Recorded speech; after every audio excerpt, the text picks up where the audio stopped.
as reported by the independent eyewitnesses on the scene, in order to compare this information with the physical damage as established by photographs, video, and official reports. In tandem with the inception of this independent investigation, the government has responded to this effort with the quiet release of significant official data sets.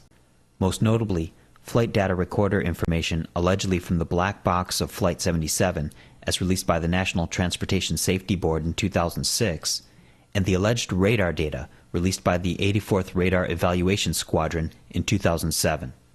The NTSB data definitively establishes the officially required flight path of the attack jet, and the 84 RAIDS data establishes where all of the planes in the airspace near the time of the attack had to be according to the officials in control of this data.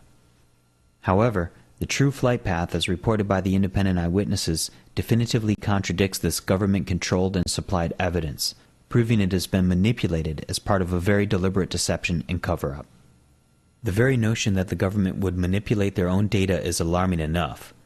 However, there would be a second implication that is much more disturbing, yet equally unavoidable. That implication is this: if the plane did not fly where the physical damage in the government-supplied data says it did in the final seconds before the explosion at the Pentagon, it did not hit the building. Naturally, this would explain why the physical damage has been considered so questionable and anomalous. In the final seconds before the alleged impact, a plane on the officially required flight path would have flown south of Columbia Pike, south of the Navy Annex, and south of the former Citgo gas station at all times. As it turned out, the eyewitnesses reported the complete opposite, proving the plane did not hit the building and that the physical damage had to have been staged.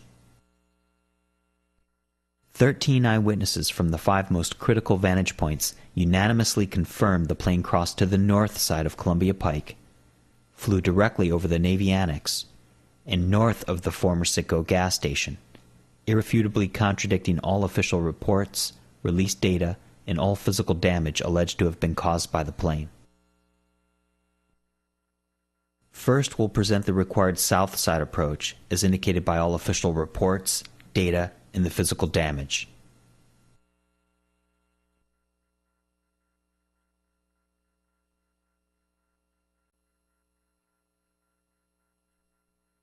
Number 1. The 9/11 Commission. The following is a time-lapse depiction of the flight path of American 77.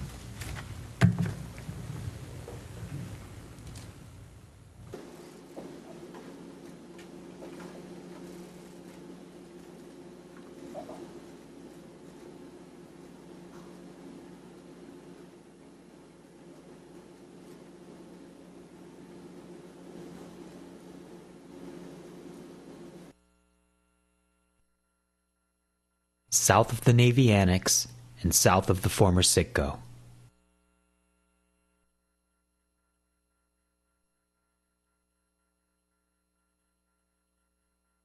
Number 2. The alleged black box data released from the National Transportation Safety Board in 2006. Scale animations created by FAA-certified pilot and founder of Pilots for 9/11 Truth, Robert Balsamo, based off heading provided by the NTSB. The NTSB says it flew south of Columbia Pike, just south of the communications antenna on the Virginia Department of Transportation's property, south of the former Citgo gas station, and directly over the Route 27 overpass bridge to hit the light poles and enter the building entirely on the bottom floor. Take special note of the location of the bridge and the depicted trajectory of the plane. But don't forget, although the Southern Approach heading reported by the NTSB does match with what was reported by the 9/11 Commission, the final altitude reported was 699 feet above sea level, making the final descent and pull-up to hit the light poles and be low in level as shown in the Department of Defense 2006 release security video physically impossible. Altitude reported was 699 feet above sea level, making the final descent and pull-up to hit the light poles and be low in level as shown in the Department of Defense 2006 release security video physically impossible.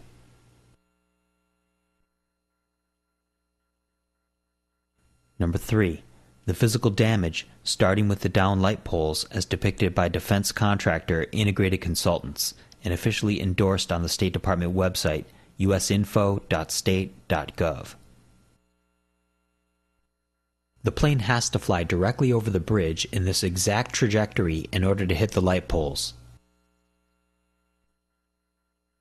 Light pole 1 on the south edge of the bridge allegedly speared the windshield of Lloyd England's taxicab. Light pole 2 on the north edge of the bridge was hidden on a steep hill in the bushes, completely unnoticeable to passing motorists.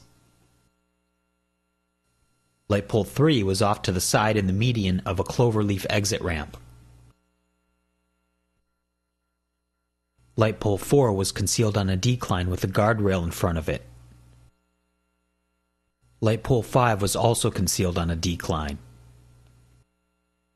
So the exact location of the light poles is only acknowledged by corporate proxy, as they have failed to address this in any official report. In fact, the Virginia Department of Transportation is in control of light pole maintenance, and when asked via Freedom of Information Act requests, they denied having any documentation as to the exact location of the poles that were allegedly downed on 9/11 and later replaced.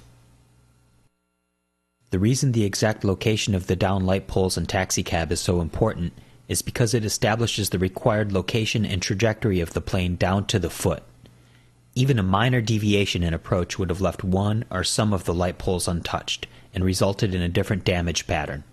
Despite a clear effort by the officials to not report on the light poles and keep the specific details ambiguous, their exact location has been independently established by the photographic evidence, as just demonstrated by defense contractor Integrated Consultants, and further demonstrated by this image taken before the attacks in May of 2000, showing pole numbers 1 and 2 intact on either side of the bridge. In this image from 9/11, both poles are downed. These 2 poles on the bridge in particular are the most important of the 5 because they were the furthest south, making it physically impossible for them to be downed by any type of aircraft at all approaching from the north side of the gas station, as reported by all the known witnesses in this critical area. Number 4. The officially commissioned Building Performance Report by the American Society of Civil Engineers.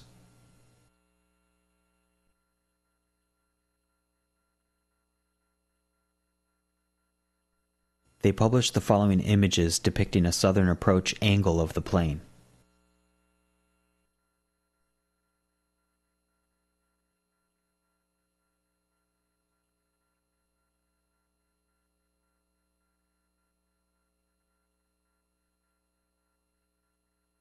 But the true purpose of this report was to document the damage to the building. They covered each and every damaged column and depicted the overall damage as being directional, exclusively requiring the depicted southern approach angle of the plane as referenced in all official data and reports and published in these images. Note the definitive trajectory of the damage to the building depicted.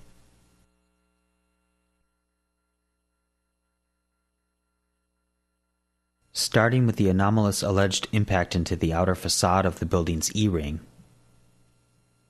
ending with the curious, almost perfectly round alleged exit hole in the C-ring.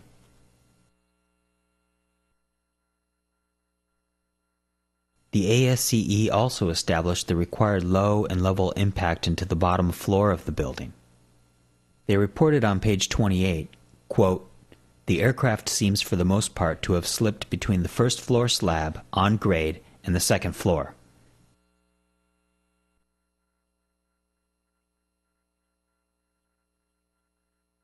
Note how they depict more than half of the left engine burrowing into the foundation that photographic evidence shows was left undamaged.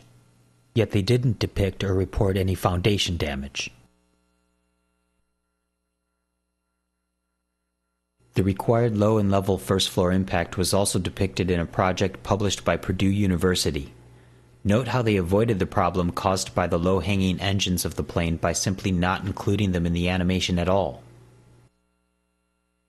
The plane absolutely has to be south of the Navy Annex, south of the gas station, and directly over the Route 27 overpass bridge to hit the light poles and cause the low and level directional damage to the building as documented and reported.